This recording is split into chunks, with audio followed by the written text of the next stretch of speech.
15 বছর পর রাজ্যে ফের পালাবদল। সংখ্যাগরিষ্ঠেরও বেশি আসন নিয়ে বাংলার মসনদে বিজেপি। ফলাফল বেরোনোর পর কেটে গিয়েছে বেশ কয়েকটি দিন, কিন্তু এখনো পর্যন্ত রাজ্যের বিভিন্ন জায়গায় অশান্তির ঘটনা ঘটেই চলেছে। এরই মধ্যে সমাজ মাধ্যমে কলকাতা পুলিশের একাধিক ভুয়ো নির্দেশিকা ভাইরাল, যা নিয়ে জনমানুষে ছড়াচ্ছে আতঙ্ক। এবার এই বিষয়ে তথ্য অনুসন্ধানে নামল লালবাজারের গোয়েন্দা পুলিশ। পরিস্থিতির সুযোগ নিয়ে কে বা কারা এই ভুয়ো নির্দেশিকা ভাইরাল করছে তা খতিয়ে দেখা হচ্ছে। শুধু তাই নয়, ঘটনায় জড়িতদের বিরুদ্ধে কড়া পদক্ষেপ নেওয়া হবে বলেও স্পষ্ট জানিয়ে দেওয়া হয়েছে। সম্প্রতি সমাজ মাধ্যমে কলকাতা পুলিশের একটি বিজ্ঞপ্তি ভাইরাল হয়ে পড়ে, যেখানে শহরের বেশ কয়েকটি জায়গায় 144 ধারা জারি করা হয়েছে বলে দাবি করা হয়।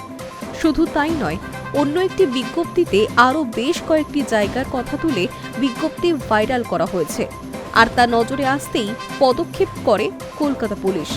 দুটি বিজ্ঞপ্তি ভুয়ো জানিয়ে সমাজ মাধ্যমে বার্তা দেওয়া হয়েছে। শুধু তাই নয়, কলকাতার পরিস্থিতি যে একেবারে নিয়ন্ত্রণে রয়েছে তাও জনসাধারণকে সচেতন করে বার্তা দিয়েছে কলকাতা পুলিশ। কিন্তু ভুয়ো এই সমস্ত বিজ্ঞপ্তি সমাজ মাধ্যমে ভাইরাল করছে কে, তা খতিয়ে দেখতেই এবার ময়দানে লালবাজার।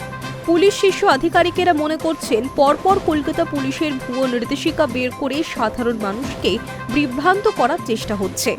যারা করছে তাদের সন্ধান চলছে। বলে রাখা প্রয়োজন, বুধবারই কলকাতা পুলিশ কমিশনার অজয় নন্দা স্পষ্ট জানিয়েছেন, বিক্ষিপ্ত অশান্তির ঘটনায় এখনো পর্যন্ত 80 জনকেই গ্রেফতার করা হয়েছে। নির্দিষ্ট অভিযোগের ভিত্তিতে মামলাও রুজু করা হয়েছে। তবে সাধারণ মানুষ যাতে কোনো গুজবে কান না দেন, সেই বার্তাও দিয়েছেন কলকাতার পুলিশ কমিশনার। তার কথায়, যে কোনো সমস্যায় পুলিশের কন্ট্রোল রুমে যোগাযোগ করা যেতে পারে। কড়া হাতে এর ব্যবস্থা নেওয়া হবে। Hi news network.